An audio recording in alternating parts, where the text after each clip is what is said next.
İlk 10'da top 10'da oynanıyor. Osmanlı gelmesin falan istiyorlar. Niye? Osmanlı çok güçlü diyorlar. Osmanlı çünkü oynuyorlar adamlar. Tamam mı? Biz oynayamıyoruz yani. Oynayamadığımız ulusa da kötü güçsüz diyoruz. Diğer ulusu öne çıkarıyoruz. Şimdi diğer ulusu öne çıkarıyorsun da sen Osmanlı'yı bilmiyorsun ki kardeşim.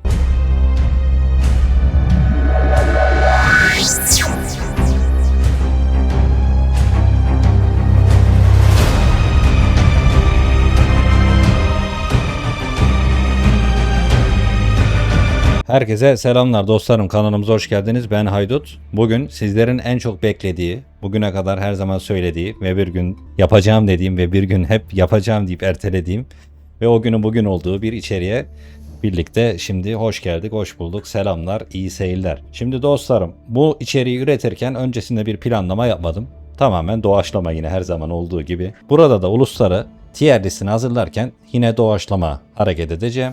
Bu doğaçlamanın içerisinde tabii ki bugüne kadar oynamış olduğum ulusların, bana denk gelen rakiplerin, hangi rakiplerde, hangi uluslarda ne kadar zorlandığım, bunların hepsini analiz edip ulusları da tek tek değerlendireceğim bir içerik olacak. Öncelikle şunu söyleyeyim videonun başında. Kanalımıza abone olmayı ve videoyu beğenmeyi unutmayalım.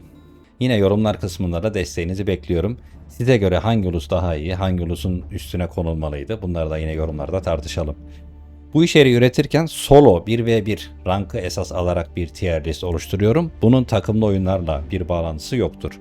Öncelikle tier list nedir? Ondan bahsedelim şöyle kısaca.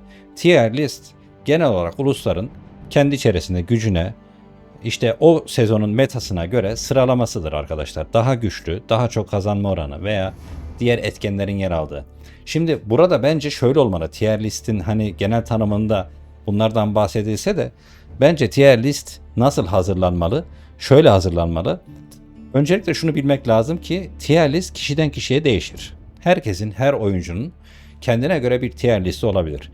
Ya tier list oluşturmak için illa profesyonel oyuncu top yüzde ilk 10'da falan oynamaya da gerek yok. Bunu Fatih seviyesinde yapılabildiği gibi gümüş seviyesinde, bronz seviyesinde bir oyuncu da yapabilir. Altın seviyesinde, platin seviyesindeki bir oyuncu da yapabilir. Veya oyunu oynamayan bir adam da iyi analiz eden, iyi seyreden, oyunu bilen. Yani adam yaşlanmıştır, tecrübesi vardır bizim gibi. 30'unu devirmiştir. Hani 50 yaşına, 60 yaşına gelmiştir veya öyle insanlar da var. Adam gençliğinde 30 yaşındayken Age of 2 oynamıştır zamanında. 26-30 senedir mesela Age of oynayan bir adam oturur maçları izler. Adamın hobisidir. İlla yani oyuncu olmasına da gerek yok. Bu adam da ulusları böyle bu şekilde bir tier list yapabilir. Şimdi tier listten bu şekilde bahsetmekle birlikte tier list bizim bu hazırlayacağımız listede biz neyden bahsedeceğiz? Ben burada sıralama yaparken öncelikle şunlardan bahsetmek isterim. Şimdi ben ne demiştim? Tier list kişiden kişiye göre değişir demiştim. O sebeple hani yorumlar kısmında tartışırken hani tabii ki eleştirebilirsiniz ama hani şu ulusu bilmiyorsun, tanımıyorsun anlamında değil. Çünkü ben dediğim gibi şahsen yapılmış bir yorumludur ve görecelidir yani bu. Sana göre öyle olabilir, bana göre bu böyle. Sana göre öyleyse sen de kendi tier listini yorumlar kısmına yazabilirsin. Hani bu eleştiri yapıcı olmalıdır. Hakaret içermemelidir hiçbir şekilde. Şimdi dostlarım, tier listi sıralarken biz uluslarda nelere dikkat edeceğiz demiştik. Bunlar da bana göre şöyle hazırlanmalı. Kendimize göre şahsi dediğimiz için sadece güç olarak, kazanma oranı olarak değil de şu ulus şu ulustan üstündür değil de bunlara da kendi içerisinde bence bu sıralamaya koymak lazım. Bu ulusun ekonomisi, bu ulusun birimleri, yalnızca kazanma oranı değil, bu ulusun oynanışı da buraya eklemek lazım. Sen şimdi en zor oynanan uluslardan birisi Osmanlı mesela. Bana göre Osmanlı'dır. Ha, sen Osmanlı'yı çok iyi oynarsın, eyvallah. Veya sana göre Moğol'dur, bana göre Bizans'tır. Bana göre Makedon'dur, sana göre Altın Orda'dır. Sana göre İngiliz'dir, bana göre Fransız'dır. Bunlara da ben bu içeriğe alacağım. Yani burada tartışırken biz sadece gel bunu buraya koy, bunu buraya koy, bunu da buraya koy, S, A, B, C, D diz, bunu da gönder gitsin. Bu değil. Hangi ulusu neden oynaması zor? Diğer ulustan neden daha iyi? Diğer ulusa göre artıları ne, eksileri ne? Veya bizim harita havuzu dediğimiz 15-20 tane haritamız var. Bu haritalar değişiyor sürekli. Bu haritaların genelinde nasıl oynanır? Yani burada biz %70, %80 bir doğruluğu yakalasak bizim için bir başarıdır. Hani %90 üstü daha güzel olur tabii ama %100 şu şudur bu budur bir içerik değil bu. Öncelikle bunlardan bahsedeyim ve bizim bu maçlarımızda rakibin psikolojisi bile maçı etkiler demiştik. Harita bunların etkenlerden biri. Harita bunlardan biri. İşte oyuncunun almış olduğu ulus bunlardan biri. Biz ne demiştik? İkinci, üçüncü ve dördüncü çağ binaları, geçişler. Bu geçişler bile oyunun seyrini etkileyecek etkenlerden biridir demiştik. Biz bunların olasılığını aldığımız zaman 2 çarpı 2 çarpı 2 oluyor. Şimdi tapınak var 3, 3, 3. 9 tane yöntem çıkıyor sana şimdi. Hatta 27. Şimdi rakipte denk geldiği zaman sen şimdi geçmişsindir piyade, rakip geçmiştir atlı. Ona göre basacağın bir çağ binası veya sana vereceği etki. Şimdi meta da değişiyor tabi. Harita da değişiyor. Oyuncu da değişiyor. Biz bunların hepsini kendi içerisinde değerlendireceğiz. Yine biz Age of'un sitesinde şu an baktığımız zaman burada kazanma oranları. Bakın ilk sırada Makedon. Makedon ama 80 bin kere denenmiş alınmış. Mesela 163 bin kere. Tapınak ikinci sıraya gelmiş kazanma oranında. 55, 54, 53. Şimdi 55 ile 54'ün arasında tamam kazanma oranı olarak %1'lik bir fark var. Büyük maçlar atılmış ama şuradaki yanılma payı daha düşük olacaktır. Ama biz tapınağa S'e koymayacağız mesela. En azından S artıya koymayacağız. Belki S'e koyarız. Belki S'e yakın A'ya koyarız. Şimdi bu kısma da geçelim arkadaşlar. Daha fazla da uzatmayalım. Bu içeriğin özetini, tier listin ne demek olduğunu daha iyi anlamışızdır umarım. Bence tier list sadece bakın hani şahsi demiştik, kişiden kişiye göre değişir demiştik. Sadece şahıslara göre değişen bir şey olduğu için de o kişiden kişinin oynayacağı ulusu da benimsemesi lazım. Hani daha iyi oynayı olması lazım. Şimdi Osmanlı en çok tartışılan konulardan biri. Direkt Osmanlı'dan başlayacağım ben bu tier list hazırlarken. Neden Osmanlı'dan başlayacağım? Çünkü Osmanlı oyunculuğu bizim ülkemizde maalesef iyi değil arkadaşlar. İyi değil düzeyde. Osmanlı'yı bilmiyoruz, tanımıyoruz. Şimdi pro oyuncularda özellikle Beast ve Valdi'ye baktığımız zaman bu adamlar direkt ne yapıyor? Osmanlı'yı S artı yapıştırıp geçiyor. Ve diğer oyuncular, diğer prolar da işte ilk 10'da top 10'da oynanıyor. Osmanlı gelmesin falan istiyorlar. Niye? Osmanlı çok güçlü diyorlar. Osmanlı çünkü oynuyorlar adamlar. Tamam mı? Biz oynayamıyoruz yani. Oynayamadığımız ulusa da kötü güçsüz diyoruz. Diğer ulusu öne çıkarıyoruz. Şimdi bu diğer ulusu öne çıkarıyorsun da sen Osmanlı'yı bilmiyorsun ki kardeşim. Şimdi biz bu tier liste göreceli desek de hani oynadığımız ulusunda mekaniklerine hakim olmaktan bahsetsek de biz bunu sıralarken pro seviyede en pro oynanışta hangisini koyacağız onu sıralayacağız. Yani pro Osmanlı'da nedir? Pro Bizans oynayanda nedir? İşte pro Japon'da nedir? Pro Osmanlı'da arkadaşlar S artıya ilk sıraya ben Osmanlı'yı gönderiyorum direkt. Neden? Osmanlı bilmiyoruz arkadaşlar bak. Ben de bilmiyorum. Çoğu da bilmiyor. Osmanlı'yı ben oynuyorum diyen adam da bilmiyor. Geç o işi kardeşim. Osmanlı'yı oynamak var oynamak var. Sen Osmanlı oynanışını bilmiyorsun kardeşim. Sen tabi Bisti gibi, Valdi gibi veya diğer pro ilk top yüzdeki gibi adam gibi oynasan Osmanlı'yı S artıya koyarsın. Koyarsın yani. Sen Osmanlı'yı oraya koyamıyorsun. Niye Osmanlı'yı öyle oynayamıyorsun? Ben S artının ikincisine de arkadaşlar çok garip gelecektir sizlere belki ama Mali'yi koyacağım mesela. Mali çok güçlü bir ulus. Mali tamam birimleri çok güçsüz gibi. Ben sevemedim mesela. Bana zevkli gelmedi. Oynanışı falan. 1v1'de. Çünkü ben oynayamadım tamam mı? 1v1'de takımda oynadım. Zevk aldım. Takımda da zevkli. 1v1'de zor. Zor çünkü. 1v1'de daha da zor bunun oynanışı. Osmanlı Mali. Şimdi ekonomi demiştik. Mali ekonomisini bitiremiyorsun. Mali sürekli birim basıyor. Bastığı birim tek kişilik birim doğru. 1'e 2 değil mesela. Ejder de çok güçlü buluruz ama SRT'ye koyamam ben onu. Şimdi Mali ile Ejder'in birimlerini kıyaslayamazsın. Birebir attırmıyorsun ki sen ona. Ejder'in ekonomisini kontrol etmen gerekirken Mali'nin de bir ekonomisi var. Ve sen Mali'yi 1v1'de Mali'nin ekonomisi patlıyor yani. Adam sürekli printer yazdırıyor ya. Sürekli yazdırıyor. Sürekli ordu basıyor. Adamın gönderdiği birime yetişemezsin yani. Sen bir birim çıkarana kadar Mali sana 10 tane asker getirir oraya. Ve oyunu sürümden kazanıyor anladın mı? Hani sürümden yeniyor seni. O sebeple Osmanlı'yı S artıya koyuyorum. Mali'yi de S artıya koyuyorum.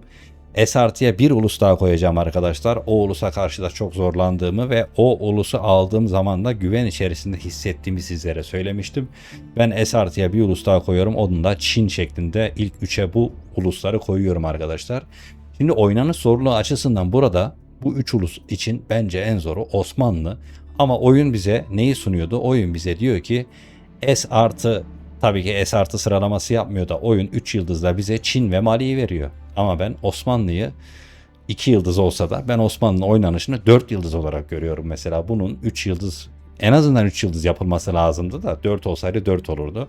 Osmanlı oynanışında bir sıkıntı var. Osmanlı oynayanlar Osmanlı'yı oynadığını zannedenler arkadaşlar. Yanlış anlamayın. Ben zaten bilmiyorum, Osmanlı oynayamıyorum. Ben bunu zaten kabul ediyorum. Bu eleştiriyi de yaparım.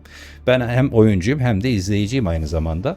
Bu analizi de bu şekilde yapıyorum. S artıya 3 ulus koyuyorum. Osmanlı, Mali ve Çin'i koyuyorum arkadaşlar. Şimdi dostlarım gelelim S'e.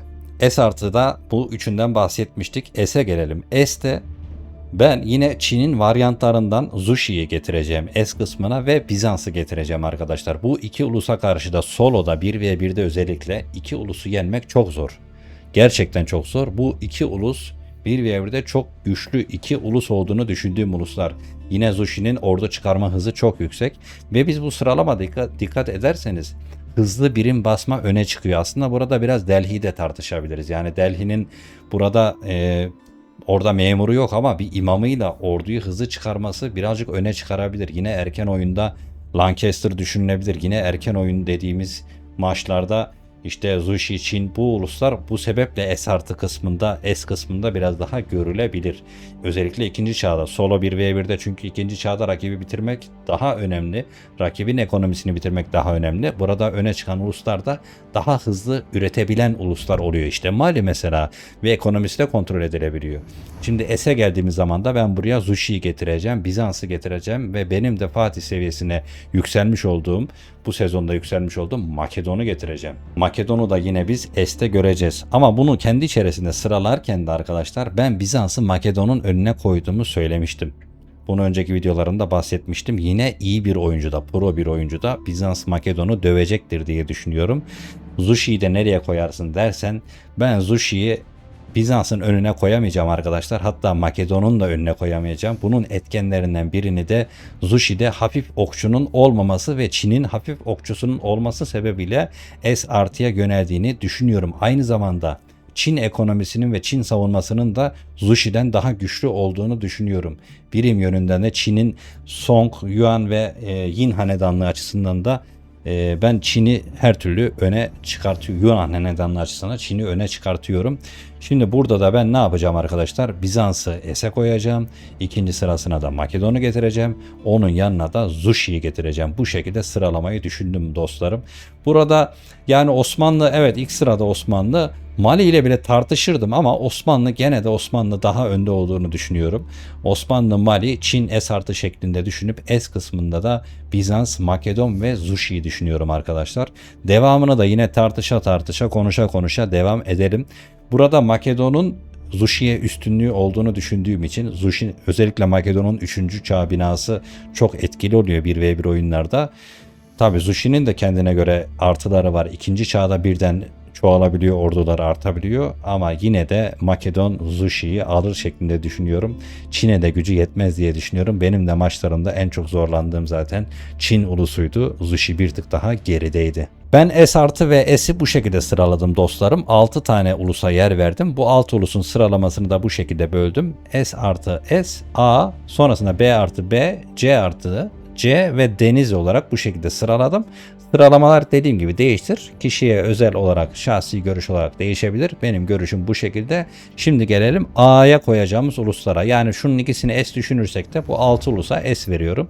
Kalanları da sırayla devam edelim. Arkadaşlar A'da öne çıkacak uluslarda biraz atlı uluslar düşünüyorum. Fransız gibi, Rus gibi, Delhi gibi bunları öne çıkartabiliriz ve Tapınak gibi, Altın Orda gibi. Bu ulusları da şimdi burada düşünelim. Ben burada Fransız'ın biraz daha güçlü olduğunu düşünüyorum. Hem ekonomik açıdan da Fransız'ın 17 saniyede köylü çıkarması biraz daha Rus'un önüne geçer diye düşünüyorum. Bunu Rus'un arkasına, yani Rus'u bir tık arkaya koyacağım, Fransız'ın arkasına. Atlılarını da şöyle düşünüyorum. Her ne kadar Demirci'den Rus'un bir 70 can gelmiş olsa da, orada can olarak bir buff'ı olsa da Fransız'ın ağır atlısının bina geliştirmesiyle, özellikle çağ atlanan binadan gelen geliştirme, 4. çağda uzadığı zamanki geliştirmesiyle Fransız ağır atlısı bir tık öne çıkacaktır. Hatta Fransız'ın arbaleti de burada çok güçlü. Sadece atlı olarak kıyaslamamak gerekir. Fransız'ın arbaletçisi de o her ne kadar yine Rus'ta 4. çağda gelen bir tüfekçi olsa da 90-90 o tüfekçiyi hem maliyet açısından arbalet 60-30 kaleden gelen işte kalenin etrafına yapmış olduğun okçuluk binasından gelen arbaletçiyle öne çıkıyor oluşu. Alevlilerin alınımı ve arbaletin kendine özel araştırması Zonguldak'ın Zoos'undan gelen bir araştırması vardı. O araştırmasıyla beraber yine Alevli falan açınca da etkili olduğunu düşünüyorum. Yani Fransızla Rus'u ben buraya bırakıp onun devamında da fazla uzatmadan da tapınağı araya alacağım. Tapınağı da ben A'ya koyuyorum ve bu ikisinin sonrasına koyuyorum. Bunun sebebi de tapınak her ne kadar Hisarı'yla biraz daha Solo'da güven vermiş olsa da geride ekonominin büyümesi, açılması, biraz daha ordu basımı biraz daha zor olduğunu düşünüyorum. Ve tapınakta tabii ki Hisar bir avantaj. Hisarlar aynı zamanda çağ binası yerine geçiyor. Solo'da her bina yıkmadan oyun bitmiyor ama bir şekilde tapınak yıkılıyor arkadaşlar. Yani tapınağın tek binadan çağ atlıyor olması bile bazen dezavantaj oluşturabiliyor. Yani sadece Hisar yapayım her yere çağ binası yerine geçsin şeklinde değil. Yani normal bir temel ulus mantığı dediğimiz bizim İngiliz-Fransız temel oynanış dediğimiz temel mantıktaki 4 tane çağ binasını ayrı ayrı atarsın işte hafif atlı, hafif okçu, klasik oyun sergilediğimiz ulusları ben biraz daha oynanabilir olarak düşündüğüm için Fransızla Rus'un arkasına koyuyorum. Dikkat ederseniz Fransız ve Rus'un birimleri de bu temel birim dediğimiz Abbasi birimleri yine İngiliz birimleri yine bu birimlerin içerisinde olduğunu düşünüyorum. Burada Eyyubi biraz daha gündeme geliyor. Erken oyun için hem solo 1v1 için. Şimdi solo 1v1 maçlarda ikinci ve üçüncü çağda bitirmek meta olduğu için maçlar genelde 4'e uzamadığı için de 2 ve 3'te değerlendirmek gerekir düşüncesindeyim. Yani bu maçlar uzaması genelde takımlı maçlarda yorumlanır. Takımlı maçlarda da bu liste değişecektir. Yani burada biz biraz daha Fransız, Rus'u öne çıkartabiliriz. Burada Moğol neden konuşulmadı derseniz hani ben A'ya 5 tane ulus koymayı düşünüyordum da 5 tane ulus koyamayacağım gibi. Moğol çünkü 1v1'de etkili, tamam çok etkili ama saldırgan oynuyor. Seni birazcık geriye düşürüyor ama o kadar da etkili olduğunu düşünemiyorum. Çünkü savunma yönünden çok sıkıntı yaşıyor. Merkeze bir kafa attığın zaman özellikle Japon'la mesela bir baskın attığın zaman adam ne yapacağını şaşırabiliyor. Oynanış açısından da biraz zor bir ulus olduğu için onu da bir tık aşağıda düşünüyorum. O sebeple ben A'ya geçerken Fransız, Rus düşündüm. Tapınağı da arkasına düşündüm. Birbirlerine üstünlük açısından da yine Rus'un etten altın getiriyor oluşu büyük bir avantaj. Tabi hacıları kestiğin zaman da tapınak yetersiz kalacaktır ve altınlar bittiği zaman da 1v1 maçta ticaret yönünden de biraz tapınak yine sıkıntı yaşayabilecektir. Biliyorsunuz tapınak ticaret yapamıyor. Sadece 4. çağda bir geliştirme, bir geçiş binası var. Binası da diyemiyorum bakın sadece geçiş yönü var. Orada 5 kişilik bir deve çıkartabiliyordu şeklinde bir bilgimiz var tapınağa ilişkin. Ben tapınağın arkasına da belki yine biraz şaşırabilirsiniz arkadaşlar. Biraz karaladık gerçi ama Moğol'u koymayı düşünüyorum bu araya. Moğol gelebilir. Moğol da saldırgan uluslar arasında yer alıyor. Her ne kadar savunması kötü olsa da. Yani Moğol'u da buraya koyma sebeplerinden biri arkadaşlar. Ben ana ulusların dana uluslardan daha etkili olduğunu hep düşünmüşümdür. Dikkat edersek yukarıda da zaten Çin Zushi'nin önüne geçmiştir bence bana göre. Hani bunun istisnası illa belki Eyyubi'de Abbasi'de görebiliriz. Bizans'ta Makedon'un önüne geçmiştir diye düşünüyorum. B artı kısmına geldiğimiz zaman arkadaşlar benim vazgeçemediğim ikili vardır. Eyyubi ve Abbasi ikilisini ben B artıda düşüneceğim 1v1 maçlar için. Eyyubi'yi yalnız Abbasi'nin önüne koymayı düşünüyorum yine. Burada da danası anasını geçmiş olacak. 1v1 maçta özellikle Eyyubi'nin hızlı üçüyle beraber gelen kaynak hem Z yönünden kaynak yönünden hem de Ceyhan yönünden atladığımızda da lojistikteki iki dervişin geliyor olması ve relikleri hızlı bir şekilde topluyor olması Eyyubi'yi bir tık öne çıkarıyor. Yine Abbasi'yi de yanında düşündüm. Abbasi'nin de develeri atlılara üstünlük sağladığı için yine Abbasi devesi bu arada Eyyubi devesinden de iyidir. Onu da söyleyeyim. Hafif okçusu da hafif develisi de. Zaten onun develisi Abbasi'nin develisi 3'te geliyor. Eyyubi'nin ağır devresi de biliyorsunuz 3'te geliyor. Çöl akıncısı 2. çağdan itibaren çıkmaya başlıyor. Ama çöl akıncısı Burada yani hafif okçuya karşı pek etkili olamıyor. Mesela tapınak illaki öne geçiyor. Odunu hızlı topladığı için hızlı bir şekilde hafif okçu basabiliyor. Yine Rus'ta da hafif okçu basma fantazisi var. O şekilde yine basabiliyorlar. Yine Fransız'da 17 saniyede köylü çıktığı için ve ekonomi araştırmalar yarı fiyatına olduğu için hızlı bir şekilde kereste araştırmalar alınıp hızlı bir şekilde odun birikip ve bir de ucuza da basabildiğim bir kale yapıp 3. çağda hafif okçu üretimi çok iyi olabiliyor. Fransız da burada çok etkili zaten. O sebeple onu da A'ya aldık. Yani bizim Esed'e zaten Makedon'u yukarıya daha yukarı taşıma sebeplerimizden en büyük sebeplerden biri de Altın Boynuz Kulesi demiştik. O sebepten dolayı işte B artı kısmında ben Eyyubi Abbasi ikilisini almak istedim. Ve bu ikiliyi yan yana görmek istediğim için o araya aldım. Bir tık Moğol'u yukarıya koyduğumu düşünebilirsiniz arkadaşlar. İlerleyen aşamalarda bir tık daha oynama yapacağım. Ama şu gözüme çarpmışken şu Jin'i ben hemen Denizli'ye yapıştırayım. Jin hanedanlığı en son tek ulus tek varyant, işte tek ulusta tek varyant çıkardılar. Şeye çıkardılar. DLC çıkardılar. Yeni Yin hanedanlığı geldi. Bize de para ödettiler. Aynı paraya bize Sultanlar Hanedanlığı'nda 6 tane ulus gelmişti o dönemde. O dönem daha kaliteliydi. Age of yapımcılarına da buradan ayrıca selam diyoruz. Yani bir sonraki içerikte inşallah daha çok ulusu görürüz ve 4-5 tane ulus birden gelir umarım. Bu şekilde düzenledim arkadaşlar. Denizli'ye ben direkt Yin Hanedanlığı'nı yapıştırdım. Şimdi burada siz İlla ki soracaksınız, bu Japonla varyantı Sangeku nereye girecek ve İngiliz Lancaster hanedanlığı nereye girecek? Orası birazcık soru işareti, buralarda karışıyor ve Delhi burada biraz daha öne çıkabilir. Delhi'nin hafif atlısı, Delhi'nin hızlı 3'e gidişi, Delhi'nin işte 3'e giderken 2. çağda araştırmaları ücretsiz alışı, Delhi'nin yine relikleri hızlı toplayışı falan, Delhi'nin hafif hattının İngiliz'e üstünlüğü derken Delhi'yi Bursa'ya ilk sıraya koyup arkasına İngiliz'i ekleyebilir miyiz? Yoksa Lancaster mı girer araya? Onu da, yoksa Japon mu gelir araya? Onu da şimdi konuşacağız. Şimdi gelelim bu kısma. Şimdi arkadaşlar son maçlarda İngiliz bayağı maç kaybettik. İngiliz bayağı iyi oynuyor baktığımız zaman. Ben şimdi İngiliz'i Lancaster'ın önüne koymayı düşünüyorum. Neden düşünüyorum? Yine ana ulusu varyantının önüne koyacağım. Lancaster'da Hoba'nın çıkması, işte onun et ve altından üretilmesinden bahsetmiştim. Et odun üretimi daima daha iyidir demiştim. Yani altına her zaman sahip olamayabilirsin ama etle oduna her zaman sahipsindir. Et ve odun her zaman ucuzdur yani. Altına sahip olmak daha pahalıdır. Yani bu hep böyledir. Tarihte de böyledir. Gerçek hayatta da böyledir. Oyunda da bu şekilde. Hani altınsız, yani etsiz, et her zaman vardır diyoruz ya. Etsiz birim basamazsın. Yani basamazsın. Et olmadan basamazsın. Olmaz. Ama altınsız basılıyor işte. Etle odunu koyduğun zaman ikisi de sürekli bulunan kaynaklar olduğu için tabii kendi içerisinde bazen bedava üretebiliyor. Lancaster kuleyle kaleyle falan atlayınca böyle güzel bir malikane falan yapınca toplama hızı falan artıyor, birazcık o yönleriyle güzel ama işte İngilizlere tarlanın 37'den açılışı, işte içeride kapalı bir oyun sergileyip 4. çağda işte etten altın üretimi falan öne de çıkabiliyor yine. Yine uzun yaylısı var burada, Yeomanlar var, uzun yaylı attı mı zaten şehir merkezine vuruyor. Tabii ikisinin çağ binaları da benzer şekilde gidiyor sonraki çağlarda belki ama savunma yönünden en azından. Ben bunu bu arada düşünüyorum. Tabi burada Kutsal Roma ile Ejder'i de unutmamak lazım. Hani onları nereye koyarız şeklinde. Onlara yine ben C artıya düşünmüyorum bu arada. Yine B'de göreceğiz onları. C artıya biraz daha böyle geç açılan ve biraz daha sorunlu olan ulusları eklemeyi düşünüyorum. Şimdi ben İngiliz'in arkasına Lancaster düşüneceğim arkadaşlar.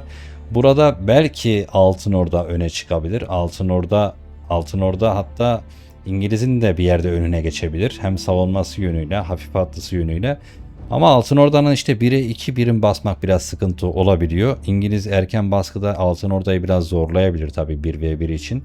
Takımlı oyunlarda tabii bu değişebilir ama Altın Orda yine de açılışta tabii Turgutları falan erken getirip İngiliz saldırısını atlatabilir diye düşünüyorum. Şu anda o Altın Orda'yı biz Delhi'nin sonrasına alabiliriz. Şu araya B'de şu araya alabiliriz arkadaşlar şöyle. Sanki böyle daha iyi oldu diye düşünüyorum. Bu şekilde Delhi'den sonra Altın Orda'yı eklerim. Ben Delhi'yi eklerim arkadaşlar. Delhi'de fil faktörü oyunun seyrini de değiştirebiliyor. Yine ya Delhi çok tehlikeli buluruz. Aslında Delhi'yi ben daha da yukarıya koyabilirim de ekonomik yönden pek kurtarıcı olmayabilir. Ama Delhi'de yani rakip geldiği zaman Delhi'de nereye gideceğini şaşıracağım bir ulus. Yani adam kutsal mekan yapabilir. Adam sana cihat akıncılarıyla rush yapabilir. Adam içeride büyük 3'e gidip fil basabilir. 4'e gidip tüfekçi fil gelebilir. Yani Delhi'de çok geçen yaptılar mesela. Delhi'de çok etken var. Çok algoritma var. Yani Delhi çok tarafsız, bağımsız bir ulus. Böyle bir diğerlerinden yorumlanamayacak bir ulus aslında. Hani diğerlerini birbirine benzer uluslar olduğu için Delhi bunlardan biraz daha ayrışabiliyor. Evet arkadaşlar, Delhi ayrışabiliyor demiştik. Birazcık dinlene devam ediyorum ki yoruldum, videoda uzadı. Kusura bakmayın, kanalımıza abone olmayı ve desteklemeyi unutmayalım dostlarım. Yorumlara da bekliyorum. Ben burada arkadaşlar Tuğluk biraz aşağıda düşünüyorum. Tuğluk şu anda gözüme çarptı. Bunu C'ye koyacağım arkadaşlar. Daha da aşağıda yer almasını istediğim bir ulus. Delhi daha yukarıda olmalı bence. Yine ana ulus danasını geçti. Burada Kutsal Roma ile Ejder'i birbirine şöyle baktığımız zaman da Ejder'i daha yukarıya, hatta Kutsal Roma'nın bir tık daha önüne koyacağım gibi duruyor arkadaşlar. Ejder'i hatta yani böyle biraz daha 1v1 olduğu için belki Moğol'la tapınağın arasına bile düşünüyorum, yani şu anda o araya girebilirdi diye düşünüyorum. Moğol'dan daha güçlü olduğu tabii ki bir gerçek, yani Moğol öldüremez ya, hani Ejder'i öldüremez diye düşünüyorum. Şu Ejder'in ekonomisi de iyidir bu arada. Kolay yıkılan bir ulus da değil. Ejder'i burada düşünüp Kutsal Roma'yı da dostlarım Abbasi'den sonraya B artıya alabiliriz. Ben buraya aslında 2 tane bırakacaktım.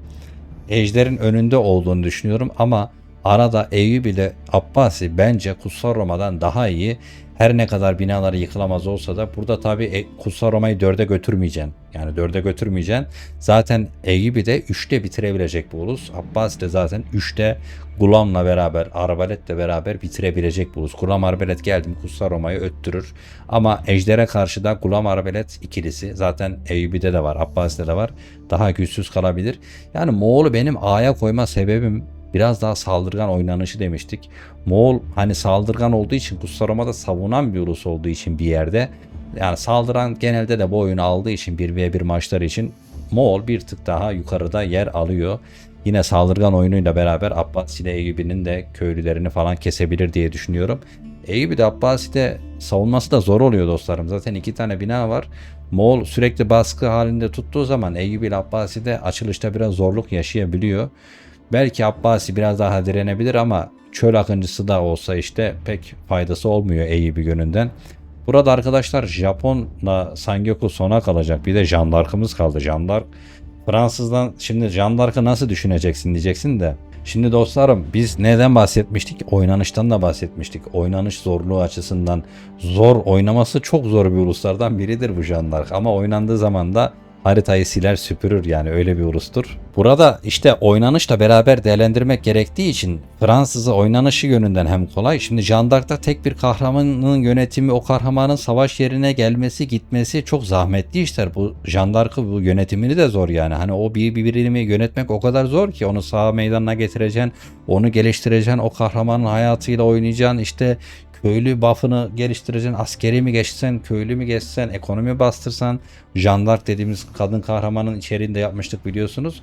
Yani Jeanne d'Arc'ın hayat hikayesini yaşamak, ben böyle bir kahraman yönünden, hani tek birim oynatmak yönünden pek sevmiyorum. Zaten Lancaster'ı da bu sebeple, hani 4 tane kralın sarayı falan yönetmek, bunlar biraz daha böyle oynanışı bence zorlaştırıyor. Hani hem oynanış yönünden biraz daha böyle akıcı oynanışa sahip olan ulusun, hakim olabileceğin bir ulusun, ekonomisi yönünden de güçlü olan bir ulusun biraz daha yukarıda yer alması gerektiğini düşündüğüm için Jeanne d'Arc'ı yukarıya alamayacağım. Bunu C artıya alacağım arkadaşlar. Japon'un da bu arada, Japon son zamanlarda maalesef, yani bu ağır atlısı çok etkili olsa da özellikle 1v1 maçlarda artık eskisi kadar güçlü olmadığını görüyoruz. Hatta son maçlarda da görmüşsünüzdür. O yüzden Japon'u fazla yukarıya koyamayacağım. Yine bunu da C artıya düşünüyorum arkadaşlar. Bunu yalnız şöyle söyleyeyim.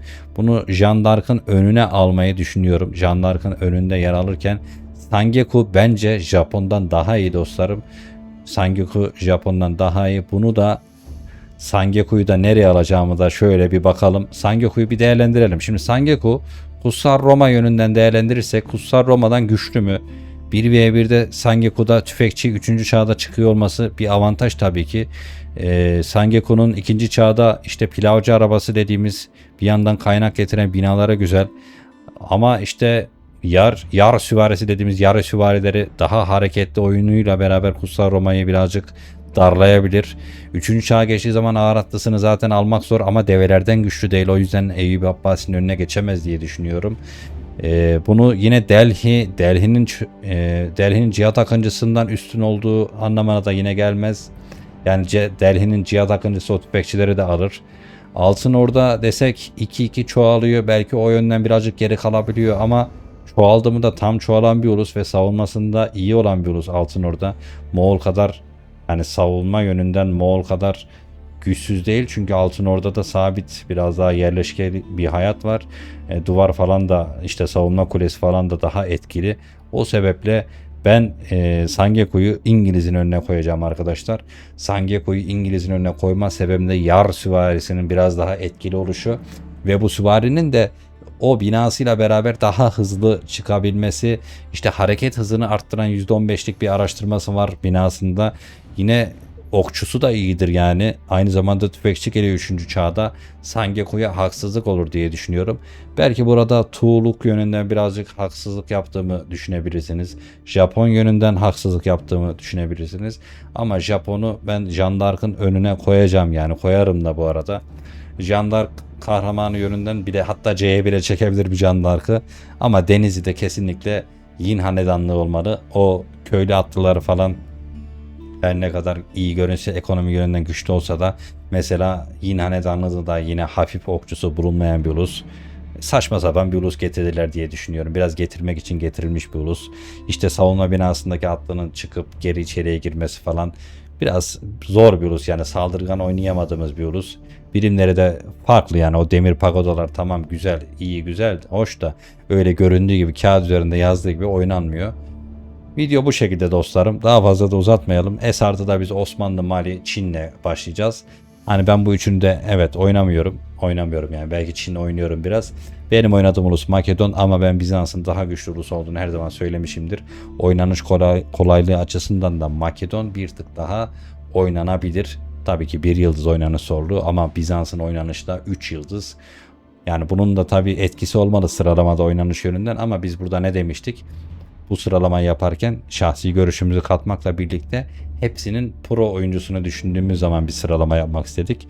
Yani kimisine Makedon oynamak kolaydır, kimisine Çin oynamak kolaydır, kimisine Osmanlı oynamak kolaydır. Bunu özellikle söylüyorum, biz Osmanlı oynamayı bilmiyoruz, Osmanlı'nın gerçek gücünü bilmiyoruz. Hani duygusal değildir. Bu içerik hazırlanırken duygusal bir milliyetçilik yapılmamıştır. Tamamen şeffaf ve tarafsız. Ben en çok yenildiğim ulusları baz aldım. Ha, Osmanlı'yı yeniyorum. Bak, Osmanlı'yı yeniyorum. Niye? Çünkü rakip oynamayı bilmiyor abi. Çoğu bilmiyor. Bilen adam da öttürüyor zaten. Oynama şansın olmuyor. Mali'yi de yenemedim yani. Mali'ye de çok yenilmeye başladım. Gerçi İngiliz'de de yeniliyorum da İngiliz'e yenilme hatam benden kaynaklı. Biraz daha 2. çağda baskı yemiyor yani. İngiliz 2'de yıkamadım. O ara İngiliz hızlı bir 3 yapıyor ve tarlayı da hızlı açtığı için 3. çağda direkt ağır birimleriyle gelebiliyor. İngiliz'in ekonomisi, et ekonomisi hiç bitmiyor. Tabii 37'ye tarla yaptığım başka bir ulus yok yani İngiliz gibi öyle olan. Araştırmalı belki Eyyubi Abbasi'de 50-53 olması lazım. Bereketli Hilal araştırmasıyla geçtiğin zaman belki biraz öne çıkabilir ama İngiliz'in tabii havadan gelen o eti yani başka bir ulusta bulamayız diye düşünüyorum dostlarım. Bu şekilde sıraladım. S artı da bu şekil 3 tane ulus. S de yine 3 ulus. 6 ulusu biz S'e koyduk. Çin'le Zushi'yi orada gördük. En aşağıda da Yin hanedanlığını görmüş olduk. Arada bir Delhi'yi araya aldım, işte B'ye Delhi başa koydum. B artı da yine Eyyubi Abbas ikilisini getirdim. Bence Eyyubi Abbas ikilisi yan yana taşınmalı, yan yana gitmeli. Hani Moğol'dan iyi olabilir mi? Tabii Moğol Attalus, Eyyubi Abbasi'nin Attalus'a üstünlüğünü düşünebilirsin ama savunma yönünden 2 tane binası var. Eyyubi Abbasi'nin kaynak yönünden sorun yaşatabilir Moğol sana. Ve Moğol baskı yaparken de geride market atıp ticaretini de yapabilir. Moğol'a karşı gelemezsin ya. Moğol saldırgan oynandığı zaman tehlikeli olabiliyor. Ya, tapınak çok etkili oluyordu son maçlarda. O yüzden A'ya getirdim. Yani tapınak kazanma oranı da yüksek. İnsanların tapınakta kazanma sebebi de bakın yine oynanış. Çünkü tapınakta ne yapıyorlar? Hisar atıyorlar ve oyunu kapatıyorlar yani. Hani sen oynayamıyorsun. O hisarı mı yıkayım? Bu hisar. Ya öyle maç oynanmaz abi. Hani 160 bin miydi? 160 bin maç atılmış orada. Tapınak oynama sebebi eminim 1v1'de bana gelmesin, bana bulaşmasın, oraya atayım, o uğraşsın. Hani böyle bir ya kahpece, şerefsizce bir oynanışın sergisidir yani o. Yoksa oynamayı bilen adam, usta adam zaten Osmanlı Mali Çin oynayacaktır. Zaten Osmanlı Mali Çin oynayan adam tüm uluslar oynar diye düşünüyorum. Videonun da sonuna gelelim dostlarım. Bayağı yorulduk, güzel emek verdik. Sizler çok istemiştiniz bizden görmeyi. Sonunda biz de bunu yapabildik. Herkese iyi seyirler diliyorum. Bir sonraki içerimizde görüşmek üzere. Kendinize iyi bakın. Canlı yayınlara bekliyorum. İyi seyirler. Hoşça kalın.